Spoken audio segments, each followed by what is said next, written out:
Hello everyone, मेरा नाम है नीरज। आप देख रहे हैं बैक बेंचर लॉ। आज इस वीडियो में हम लोग कवर करेंगे section 33 of specific relief act. तो चलिए देखते हैं सेक्शन 33 में क्या कहा गया है।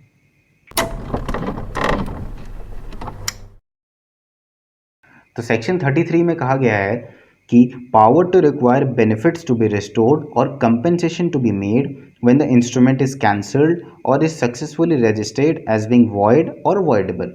तो इसमें कहा गया है कि जब कैंसिलेशन हो जाता है इंस्ट्रूमेंट का, तो जो भी बेनिफिट रहता है उसको रिस्टोर कर दिया जाएगा और जो भी कंपेंसेशन रहेगा अकॉर्डिंगली दिया जाएगा। तो ये सेक्शन इसी चीज़ के बारे में डील करता है। तो चलिए हम लोग देखते हैं।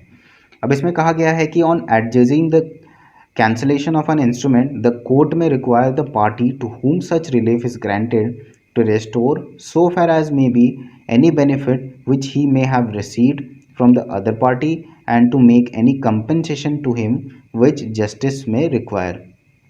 ठीक है। तो इसमें कहा गया है कि जब कोर्ट किसी भी इंस्ट्रूमेंट को कैंसिल कर देगा, तो यहाँ पे जिसके फेवर में वो कैंसिलेशन गया, यानी कि जो प्लेंटिफ रहेगा, जो वहाँ पे डिमांड कर रहा है कैंसिलेशन के लिए, तो उसके फेवर में जब वो कैंसिलेशन पास कर देगा कोर्ट, तो उस केस में वो कोर्ट प्लेंटिफ को बोलेगा कि जो भी बेनिफिट्स इसमें लिया गया है इस कॉन्ट्रैक्ट के तहत, जब वो कॉन्ट्रैक्ट कैंसिल कर देगा उसके बाद वो कहेगा कि जो भी बेनिफिट्स इस कॉन्ट्रैक्ट के तहत उसने लिया है, यानी कि प्लेंटिफ ने लिया है, वो उसको रिस्टोर कर दे और अकॉर्डिंगली अगर कोई कंपेंसेशन देना रहता है तो कंपेंसेशन भी देगा।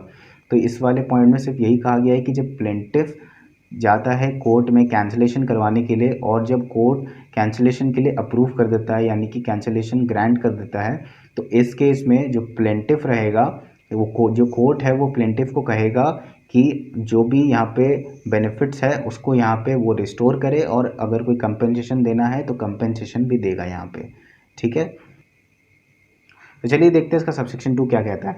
सबसेक्शन 2 कहता है कि where a defendant successfully resist any suit on the ground A that the instrument sought to be enforced against him in the suit is voidable, the court may, if defendant has received any benefit under the instrument from the other party, require him to restore so far as may be such benefit to the party or to make compensation for it। तो इसमें कहा गया है कि जब plaintiff जो है वो जब जाता है जो भी कॉन्ट्रैक्ट उनके बीच में हुआ होता है, तो उस कॉन्ट्रैक्ट को जब वो जाता है एनफोर्स कराने के लिए, यानी कि वो कॉन्ट्रैक्ट को जब एनफोर्स कराने के लिए जाता है वो कोर्ट अगेंस्ट द डिफेंडेंट, तो इस केस में डिफेंडेंट अगर उस सूट को रजिस्ट करता है बाय ऑन द ग्राउंड्स कि वो वॉइडेबल है वो कॉन्ट्रैक्ट, और अगर कोर्ट वहाँ पे कहता है कि हाँ, यहाँ कोर्ट वहाँ पे कैंसिल कर देता है उस कॉन्ट्रैक्ट को, तो उस केस में कोर्ट जो है वो डिफेंडेंट को कहेगा कि यहाँ पे रिस्टोर कर दे और अकॉर्डिंगली अगर कोई कंपेंसेशन देना आता है तो कंपेंसेशन भी यहाँ पे देगा। ठीक है। तो इसको अगर हम लोग सिंपल लैंग्वेज में समझे तो इसमें कहा गया है कि जब वो जो प्लेंटिफ है, जब वो सूट फाइल करता है कोर्ट में किसी भी कॉन्ट्रैक्ट को एनफोर्स कराने के लिए अगेंस्ट द डिफेंडेंट, और वहाँ पे डिफेंडेंट अगर रजिस्ट करता है उस कॉन्ट्रैक्ट को, वो कहता है कि ये तो वॉइडेबल है, और जब वो कोर्ट देखता है कि ये कॉन्ट्रैक्ट वॉइडेबल है और वो अगर कैंसिल करता है उस कॉन्ट्रैक्ट को, तो यहाँ पे कोर्ट जो है वो डिफेंडेंट को कहेगा कि जो भी उसने बेनिफिट इसमें लिया है वो बेनिफिट को यहाँ पे रिस्टोर करे, और अगर रिस्टोर और यहाँ पे अकॉर्डिंगली कंपेंसेशन भी देने का यहाँ पे प्रोविज़न में कहा गया है। ठीक है।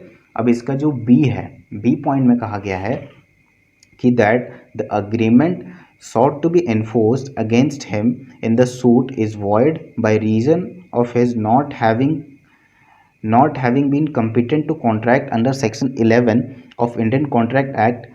The court may, if the defendant has received any benefit under the agreement from the other party, require him to restore so far as may be such benefit to the party to the extent to which he or his estate has been benefited thereby। तो इसमें कहा गया है same thing, जब plaintiff यहाँ पे plaintiff जब जा रहा है एनफोर्स कराने के लिए किसी कॉन्ट्रैक्ट को अगेंस्ट डिफेंडेंट, और डिफेंडेंट यहाँ पे कहता है कि ये जो जब उसने कॉन्ट्रैक्ट किया था, लेट सपोज कि वो माइनर था, इंडियन कॉन्ट्रैक्ट एक्ट के सेक्शन 11 में जो कहा गया है, तो इसी से मैं एक एग्जांपल ले रहा हूँ। लेट सपोज कि वो माइनर था। ठीक है। वो माइनर था जब वो कॉन्ट्रैक्ट को किया। अब जब जो प्लेंटिफ है वो जब उस कॉन्ट्रैक्ट को एनफोर्स कराने के लिए जब वो सूट लेके जाता है कोर्ट में, तो वहाँ पे डिफेंडेंट जो है वो कहता है कि मैं तो माइनर हूँ, ठीक है, वो माइनर है कह के वो रजिस्ट करता है उस कॉन्ट्रैक्ट को। तो उस केस में जो कोर्ट है वो कोर्ट क्या करेगा, उसको कैंसिल कर देगा क्योंकि माइनर्स कॉन्ट्रैक्ट तो वॉइड होता है, ठीक है। तो यहाँ पे कोर्ट जो है वो यहाँ पे उस कॉन्ट्रैक्ट को कैंसिल कर देगा। और इस केस में इसमें एक पॉइंट है, देखिए इस केस में क्या होगा, जो कोर्ट है वो कोर्ट यहाँ पे कहेगा कि जो भी यहाँ पे बेनिफिट्स, यानी कि यहाँ पे जो भी बेनिफिट्स का लेन देन हुआ है, तो यहाँ पे जो डिफेंडेंट को कहेगा कि जो भी बेनिफिट उसने लिया है उस बेनिफिट को यहाँ पे रेस्टोर करे। लेकिन यहाँ पे कंपेंसेशन का कोई प्रावधान नहीं है, यहाँ पे सिर्फ कहा गया है कि वो यहाँ पे रेस्टोर करेगा, ठीक है। मतलब अगर और एक चीज़ इसमें ये है कि जैसे कि इंडियन कॉन्ट्रैक्ट एक्ट में कहा गया है कि अगर कोई मनी यहाँ पे दिया जाता है एट द टाइम ऑफ, मतलब कॉन्ट्रैक्ट के बाद अगर कोई मनी का लेन देन होता है तो उस केस में मनी को रेस्टोर नहीं किया जा सकता है। लेकिन यहाँ पे स्पेसिफिक रिलीफ एक्ट में कहा गया है, ये उसका अपग्रेड है, एक समझ लीजिए एक तरीक़े से। यहाँ पे कहा गया है कि ट्रेसेबल, अगर वो उस मनी को या उस मनी किसी चीज़ के लिए अगर यूज़ किया गया, अगर वो ट्रेस किया जा रहा है, अगर ट्रेस किया जा सकता है तो यहाँ पे उस चीज़ को रिस्टोर किया जा सकता है। लेकिन इंडियन कॉन्ट्रैक्ट एक्ट में क्या कहता है कि जब कोई मनी का लेन देन होता है तो उस केस में मनी को हम लोग रिस्टोर नहीं किया जा सकता, ठीक है। एग्जैक्टली उस मनी को यहाँ पे रिस्टोर नहीं किया जा सकता। लेकिन इस वाले में यानी कि स्पेसिफिक रिलीफ एक्ट के सेक्शन 33 के क्लॉज सबसेक्शन 2 के क्लॉज बी में कहा गया है कि यहाँ पे अगर वो जो भी पैसा भी अगर लिया गया है तो अगर वो ट्रेसेबल है वो पैसा, तो उस केस में यहाँ पे वो रिस्टोर किया जा सकता है।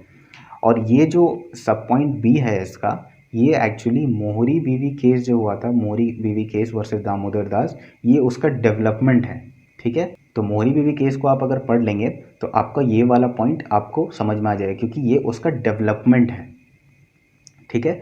तो इस पॉइंट में यही कहा गया। अब देखिए मैं आपको एक बार और बता देता हूँ। देखिए जब प्लेंटिफ, ठीक है, जब यहाँ पे प्लेंटिफ खुद जा रहा है, यानी कि अब एक एग्जांपल लीजिए, ठीक है, मैंने एक कॉन्ट्रैक्ट किया एक माइनर के साथ, उस माइनर ने मिस रिप्रेजेंट किया कि वो माइनर नहीं है जब मैंने कॉन्ट्रैक्ट करने गया, तो मैं उससे कॉन्ट्रैक्ट कर लिया, ठीक है। बाद में कॉन्ट्रैक्ट के बाद मेरे को पता, बाद में जब कॉन्ट्रैक्ट हो गया मेरे और उस माइनर के बीच में, वो मेरे को मिस रिप्रेजेंट किया उसका एज के बारे में, तो मैंने उससे कॉन्ट्रैक्ट कर लिया। अब कॉन्ट्रैक्ट हो जाने के बाद जब मैं कोर्ट जाता हूँ उस कॉन्ट्रैक्ट को स्पेसिफिकली एनफोर्स कराने के लिए, तो इस केस में जो माइनर है वो कहता है कि मैं तो माइनर था उस टाइम पे, तो ये कॉन्ट्रैक्ट तो वैलिड नहीं है। तो उस केस में क्या होगा, कोर्ट वहाँ पे कैंसिल कर देगा कॉन्ट्रैक्ट को। तो कोर्ट जब वहाँ पे कैंसिल कर देगा तो उस केस में कोर्ट डिफेंडेंट यानी कि जो माइनर है उसको कहेगा, क्योंकि यहाँ पे तो मैं गया हूँ कोर्ट, तो मैं प्लेंटिफ हूँ, यहाँ पे डिफेंडेंट रजिस्ट कर रहा है कॉन्ट्रैक्ट को बाय द थिंग कि वो उस टाइम पे माइनर था, तो इस केस में कोर्ट कैंसिल कर देगा।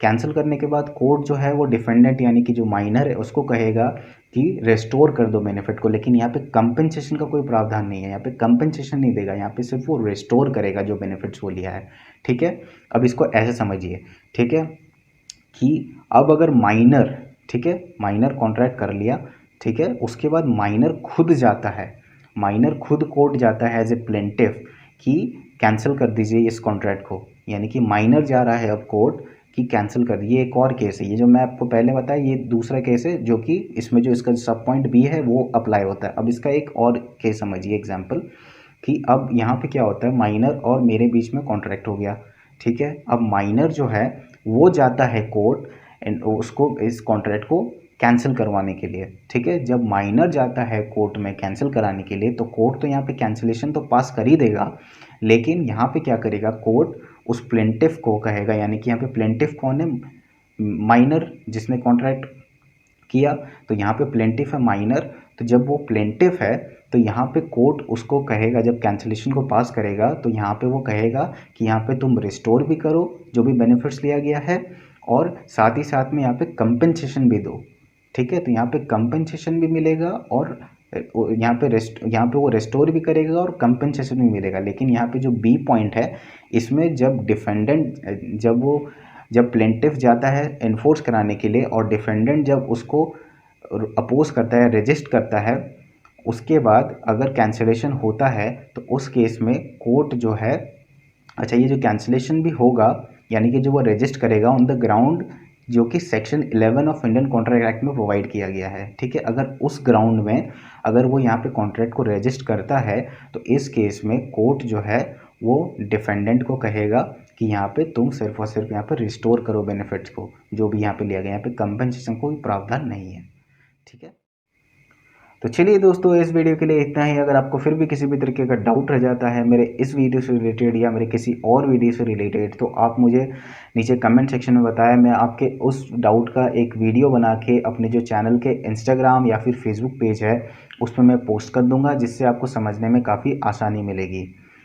और अगर आप मेरे चैनल के फेसबुक या फिर इंस्टाग्राम पेज तक पहुंचना चाहते हैं तो मैं नीचे डिस्क्रिप्शन में उसका लिंक शेयर कर दूंगा, जिससे आप आसानी से वहां तक पहुंच सकते हैं। और अगर मेरे वीडियोस आपको अच्छी लग रही है तो प्लीज़ मेरे चैनल को सब्सक्राइब कर दीजिएगा और जो बेल आइकन है उसको भी प्रेस कर दीजिएगा, ताकि मेरे आने वाले वीडियो की नोटिफिकेशन आपको जल्द से जल्द मिल सके। और अगर आप इस वीडियो को मेरे चैनल के फेसबुक या फिर इंस्टाग्राम पेज पे देख रहे हैं तो मेरे पेज को लाइक ज़रूर कर दीजिएगा। तो चलिए, तब तक के लिए मेरे वीडियोस को देखते रहिए, फिर मिलेंगे अगले वीडियो में। Thank you.